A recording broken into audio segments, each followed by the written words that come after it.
কল পচলাৰ উপকাৰিতা। কল পচলা বহু ৰোগত উপকাৰী। ইয়াত প্ৰচুৰ পৰিমাণে আঁহ আছে।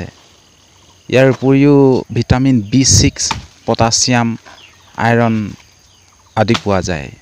পেটত চৰ্বি কমোৱাত পচলাই সহায় কৰে। সেয়েহে মাজে মাজে পচলা খাব লাগে আমি। মূত্ৰজনন হোৱাৰ বাবে পেচাবৰ বিভিন্ন সমস্যা পচলা খালে সুফল পোৱা যায়। মূত্ৰনলীৰ সংক্ৰমণত পচলা খালে সুফল পোৱা যায়।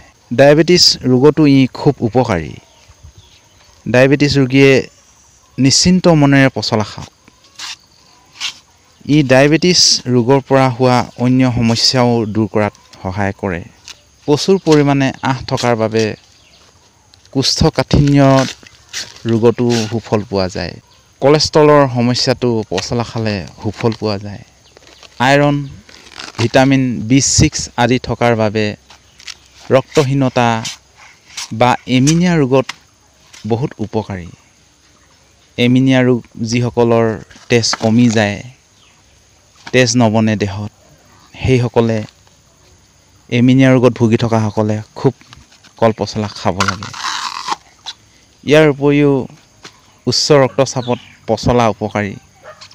হাই ব্লাড প্ৰেছাৰৰ কাৰণে কল পচলা বহুতেই উপকাৰী। ই ৰক্তচাপ নিয়ন্ত্ৰণত সহায় কৰে।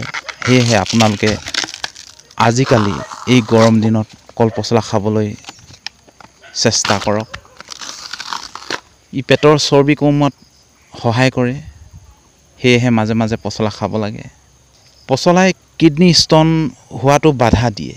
সেয়েহে কলগছৰ যি জুইচ সেয়াও খাব লাগে আৰু লগতে এয়া কল পচলাও খাব লাগে। যিসকলে ইউৰিক এচিডৰ সমস্যাত ভুগি আছে, ই খুবেই উপকাৰী হয়। এই সমস্যাত ভোগাসকলে মাজে মাজে পচলা খাওক যিমান পাৰে।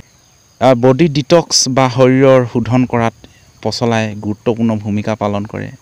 কাৰণ শৰীৰত উৎপন্ন হোৱা অলাগতিয়াল বৰ্জ্য পদাৰ্থসমূহ পেচাবৰ পায়খানাৰ যোগেদি শৰীৰৰ পৰা উলিয়াই দিয়াত ই সহায় কৰে। সেয়েহে আপোনালোকে কল পচলা খাওক। লিভাৰৰ বিভিন্ন সমস্যাত পচলা উপকাৰী। বিশেষকৈ ফেটি লিভাৰ, জণ্ডিছ আদিত পচলা খালে উপকাৰ পোৱা যায়। সেয়েহে জণ্ডিছত ভুগি থকাসকলে কল পচলা খাব লাগে। বন্ধু বান্ধৱসকল, যদিহে এই সৰু সুৰা ইনফৰমেশ্যনটো ভাল লাগিল তেতিয়াহ'লে ভিডিঅ'টো শ্বেয়াৰ কৰি দিয়ে যেন। পুনৰ নতুন এটা ভিডিঅ' লগ পাব। ধন্যবাদ।